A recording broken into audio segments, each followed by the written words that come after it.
Nadav and Alex from Opal Ocean. Welcome to Australian Musician. Hey, thanks for having us, Greg. Yeah, pleasure being here. So it's been a funny old year. What kind of plans did you have to shelve this year?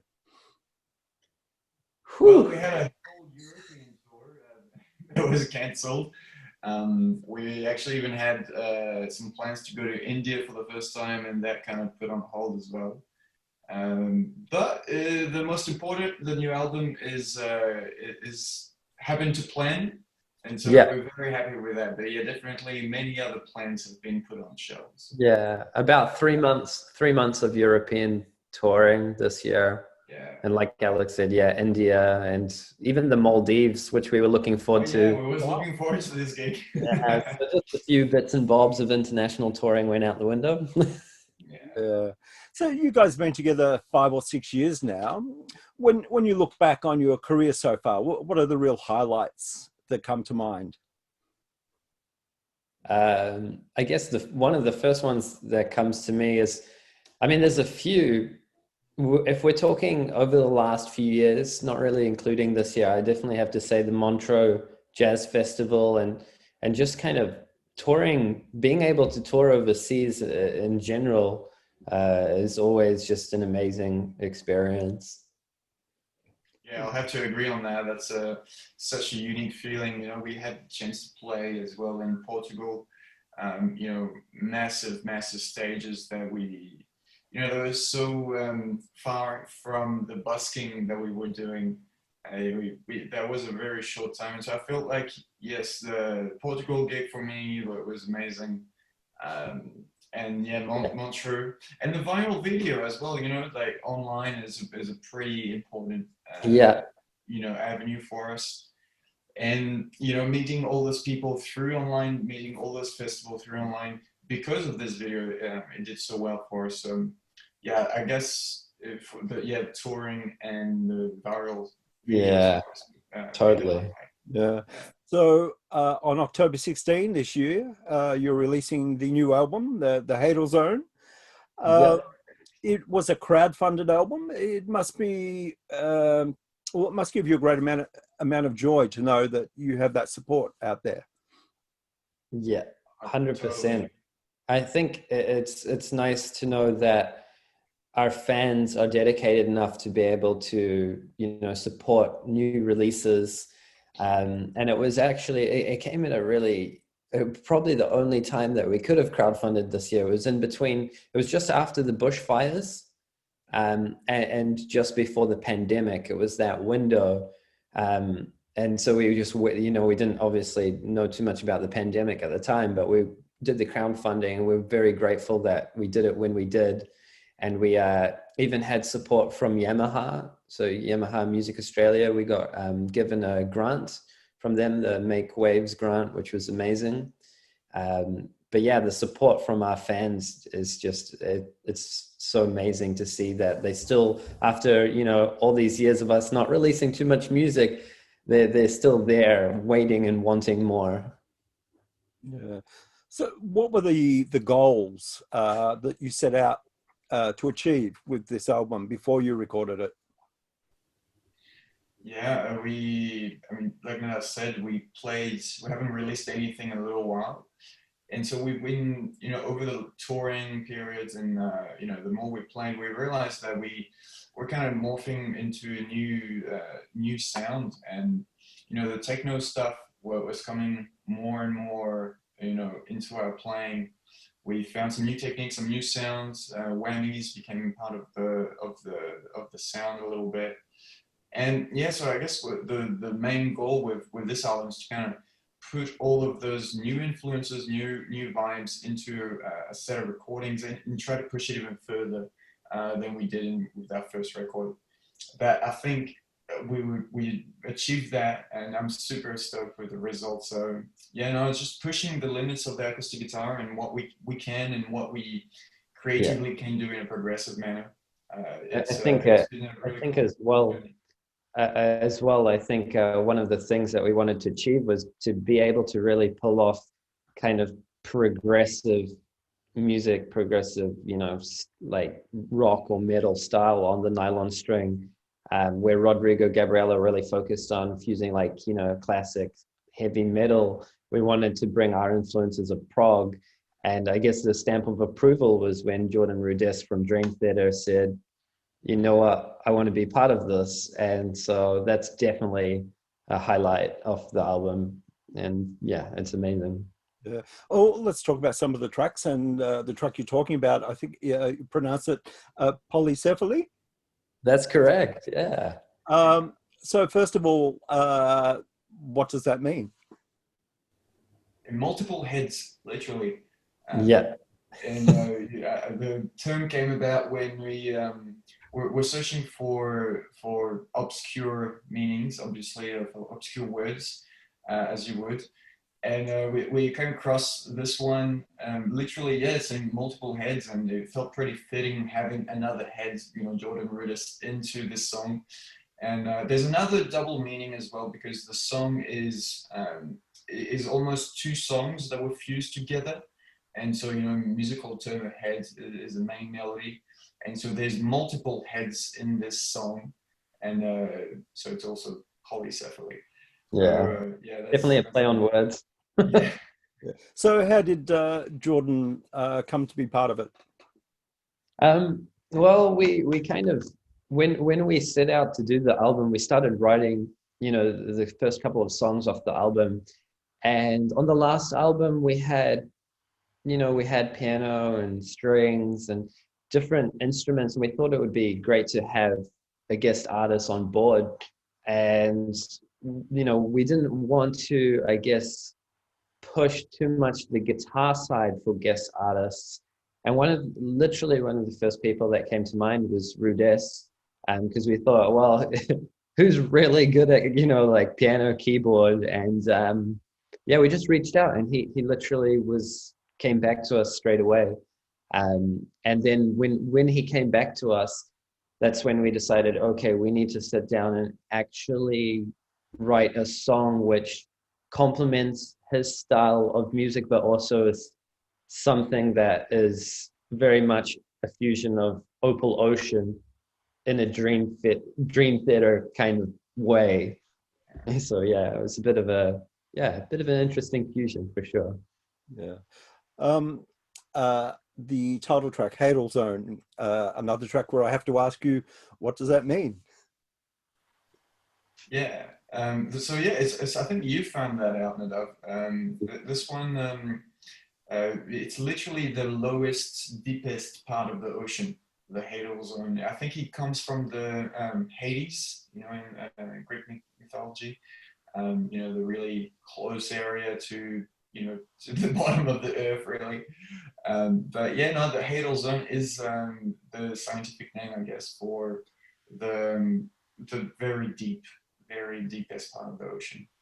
Yeah, full of weird creatures. And I think that's something that's fascinated me and Alex for a long time, is like anything to do with just strange animals. And the Hadal Zone is just packed full of just the weirdest looking creatures. And I feel like, you know, we resonated with the concept of the album with that. You know, it's a whole bunch of obscure, you know, so obviously our metal, our darker side comes out in this album. So very, you know, it's deeper, it's pushing us deeper, and it's also a very bunch of weird ideas put together, which sums up this, you know, like the depth of the ocean and the ideas you might find down there. So yeah, the Hadal Zone, we struggled for a long time trying to find a name for the album, because we wanted to make this right. And this was one of the earliest one we had, and we went through a whole bunch of other ideas, and it ended up being the one we came back to. Like, no, you know what, this is the one. Yeah. Speaking of the ocean, Bucket of Fish is one of the tracks. Yes.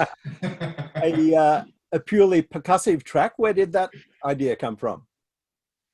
Well, I guess whenever we've played live, we've always had some, like, a big element of percussion. Like, generally do, like, you know, a percussion breakdown in between songs, or, you know, like I'll do a drum solo or something. I mean, drum solo. And we thought it would just felt appropriate I think it must have been, I mean, like we've always been influenced by drummers, like not saying that we're amazing percussionists, but it's just something that we've always loved. And obviously with Tool's latest album, that, you know, Danny Carey had a track which was purely focused on, you know, drums and stuff. And I guess Bucket of Fish is again, it's a play on words. It's a nod to the drumming world, but a nod to, you know, like the whole ocean side of things. I don't know how many people outside of the music realm or drummers will actually get that pun, but again, it was just something that we wanted to add. And me and Alex been wanting to use, we have I think, yeah, it's a Korg wave drum with just a whole bunch of world percussion, and that's something we wanted to incorporate live for a while, which we haven't yet. But some of the sounds in that Bucket of Fish now make it onto the album. So I think we're going to have to take that on tour now. And for those of you that don't know it, Bucket of Fish in the drumming sense is the name of a fill. You know, bucket of fish, bucket of fish. That's how they talk about this one. So yeah, pretty interesting. But we actually, the track doesn't even have a bucket of fish. Yeah, I'm not sure it actually has it. Tracks like Desire Path show that you are growing as composers and going into a territory that you haven't been before, with different sounds, different textures. How important was it to do that and stretch yourself rather than just record a bunch of new songs? Yeah, I mean, it's the essence of keeping fresh and keeping ourselves interested. You know, we have to have something new, have something weird, have something that we haven't really touched before too much. In a sense, to you know, to get our ideas across and to make an idea worth doing. I feel like if we're doing the same old stuff all the time, you know, we would get into a rut, you know, and that's just, I guess, our biggest enemy. And yeah, I mean, and a song like this was mostly written to balance out the album. We had a lot of pumping song, a lot of really fast kind of stuff, and a lot of busy songs.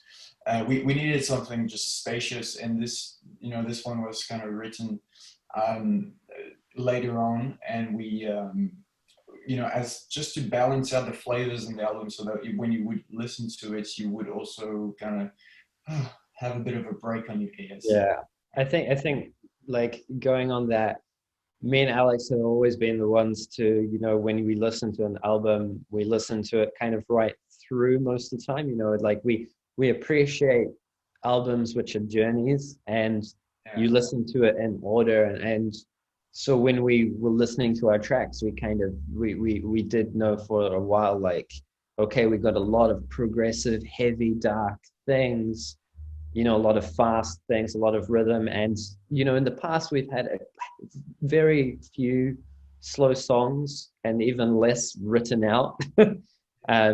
And so, yeah, it was definitely something on the mind that we needed as well for live. You know, we use them a lot for, you know, to rest a little bit in live situations, because we really go hard out when we play.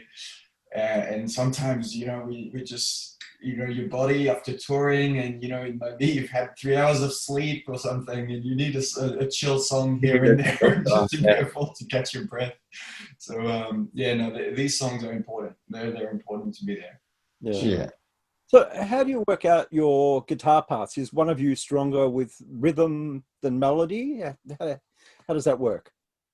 It's a bit of both, I guess. Like, so I'll probably come up with, like, the way we work when we wrote this album in particular is like I've got a lot of riffs. Alex calls it like milking the cow.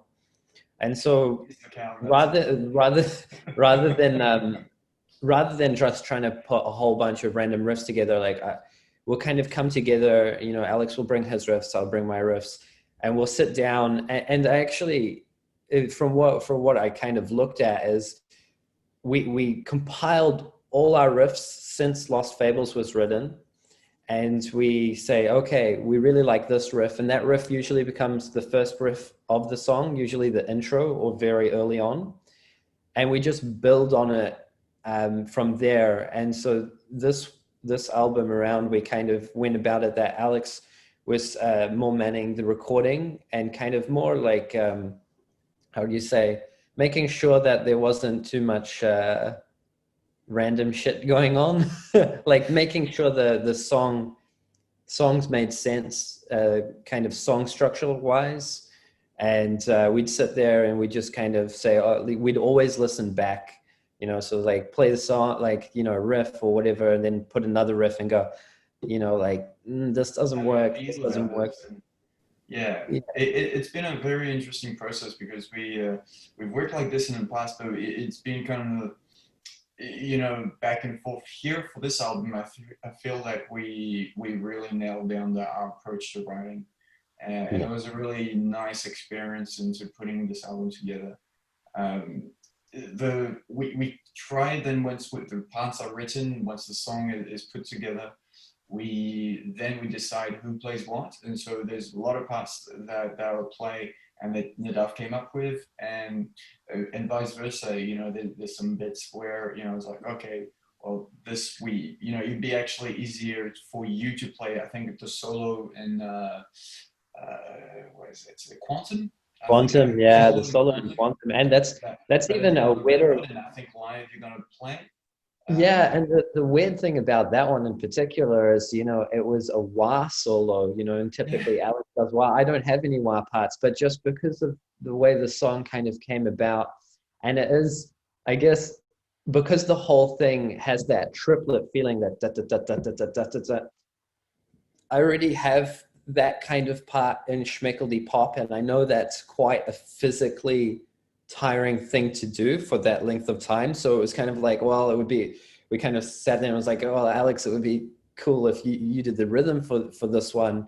But it does mean that when it comes to the swap for the solo, it just didn't make sense. Usually we, you know, like we try swap parts, and, you know, as we start to take this live, maybe, you know, like we will say, you know what, like, because we both know the parts, we might say, hey, look, you know, it makes more sense to actually, you do this part, I do this part. But, you know, like, for example, like Alex recorded the solo in the song, but I'll be taking it live, but it might change down the road. We don't know until we have that opportunity to start taking them more and more. But that's also something that I really love, is the fact that we have that flexibility of not just being a lead guitarist, not just being a rhythm guitarist.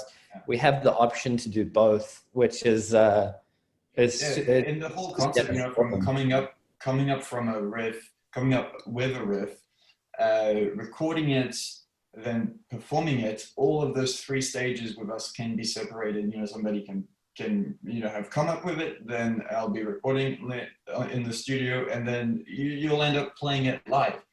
Yeah. You know, there could be a whole bunch of stuff, and I think that's a really interesting way to work. I really love that it keeps us on our phones, and it keeps it very interesting. Yeah. So yeah. Tell me about the guitars that you use and what you like about them. Yamaha NTX. You have there it. It is. 1200 Rs. Yeah, no, they're awesome guitars. They're just thin necks, you know, they feel like electric guitars. You know, the DIs are really nice.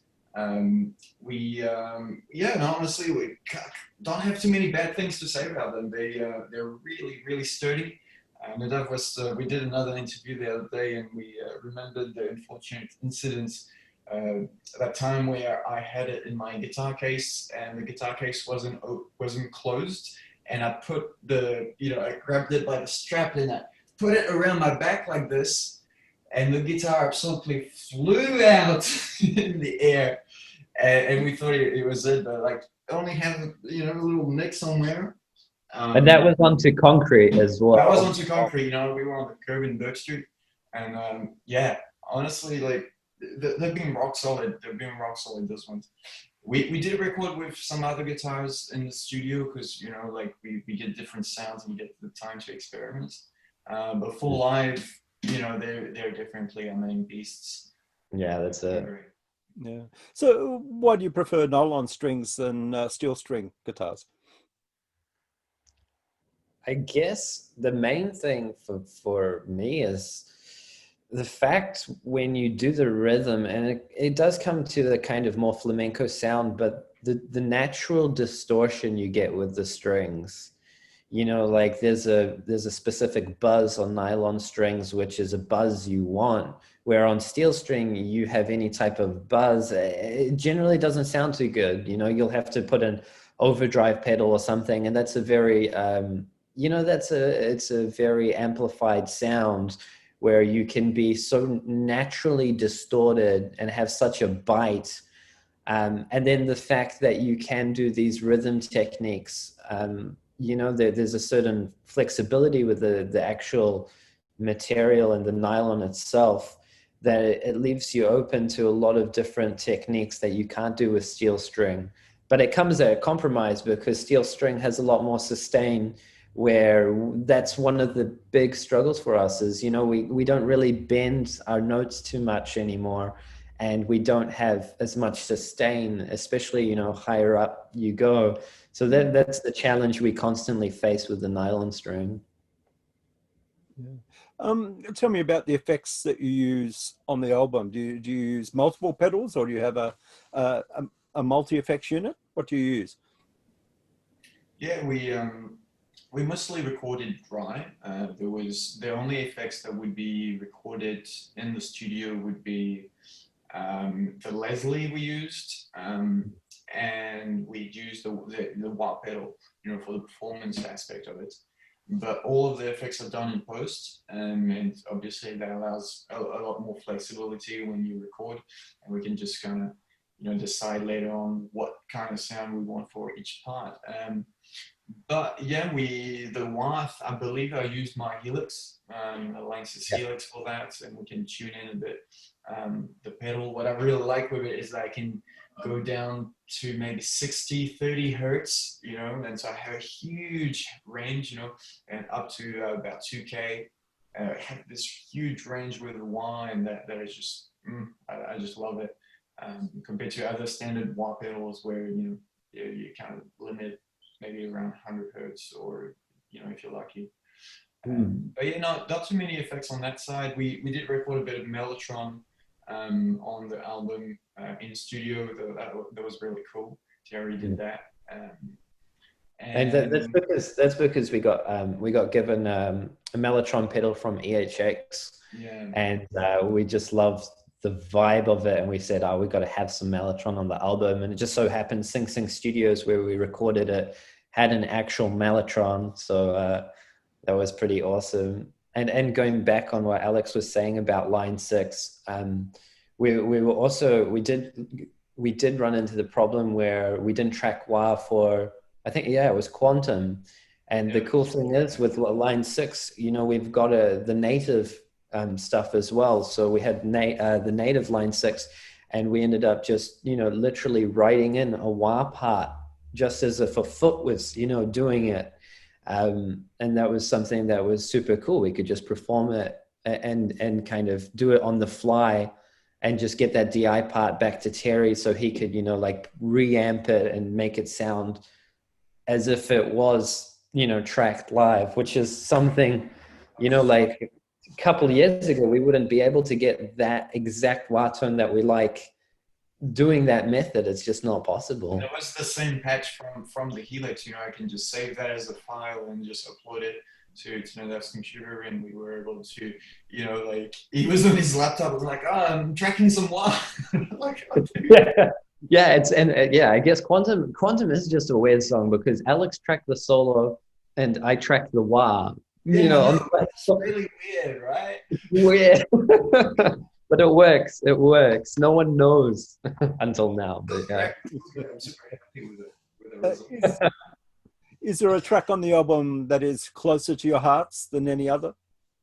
I gotta say Polycephaly and Butter and Hadal Zone. But Polycephaly, I mean, because of Jordan, and it is a 7.5 minute song. It's totally up my alley. You know, and by Butter, Alex means point of no return. Yeah, still not working Still title. getting used to, still getting used to the you know, the track titles compared to, you know, the working titles that we had for sure. And I think I'm the same. I mean, like, obviously Polycephaly with Jordan Rudess, that's something like we keep stopping ourselves every once in a while, because like me and Alex watched Dream Theater back in, oh, I don't know, maybe 2010 and 11 back in New Zealand. We didn't know each other at the time. We were at the same concert for Black Clouds and Silver Linings. And it just so happens that, you know, when we look back, we're like, oh my God, Jordan from Dream Theater is now on our album. And it's just, that's definitely a highlight. It's definitely, you know, close to us. And then the Hadal Zone as well. Tool, the band Tool, has been a huge inspiration for many, many years for me. And I think to have a song which people can say, Tool fans can be like, hey, that's cool. That's just like, you know, I don't know. It's just me and Alex were listening to it the other day and we're like, not sick of the song yet. And when we look back to our previous recordings, after you listen to it 1,000 times, played 1,000 times, you know, in studio, have to go through all the edits of, you know, tracking and then mixing, mastering, and then deal with the music video and everything. Usually you're sick of the song, but to be able to come out and be like, this is really cool, I really dig it, it's a nice feeling. So yeah. Was it a hard album to let go and say it's finished?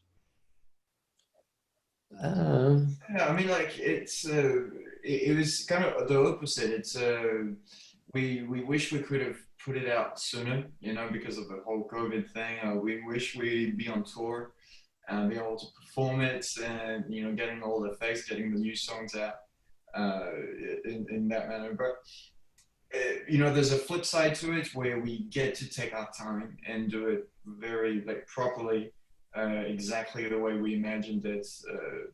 So that's, you know, that's, I guess, you know, the good side. We've been working on a music video for the song, and it's the first music video where we actually film it pretty much ourselves with our partners, edit it ourselves, color it ourselves. It's we, you know, it's been such a close to us project, this one. You know, we didn't have any producers on it.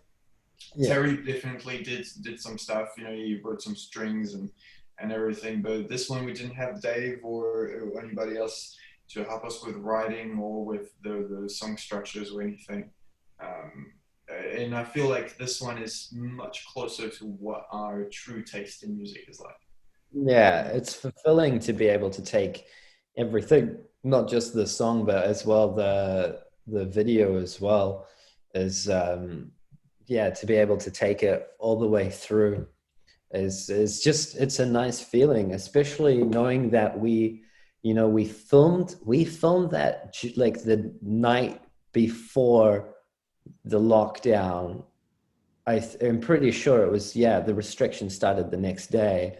But you know, like we were just being able to do it all within, you know, I think we were still in some kind of restrictions, but being able to do it all within this lockdown and knowing the outcome of it and being able to say, yeah, we could pull off something like that ourselves at home. It's just like, yeah, what else can we do for the other videos coming up? And we do have some cool ideas coming, but again, we're just waiting for a little restriction easing before we can get those happening. Yeah. Okay, well, the Hadal Zone is out on October 16th. Alex and Nadav, thanks for joining us. Hey, thanks so much, man. Appreciate it. Yeah, cheers.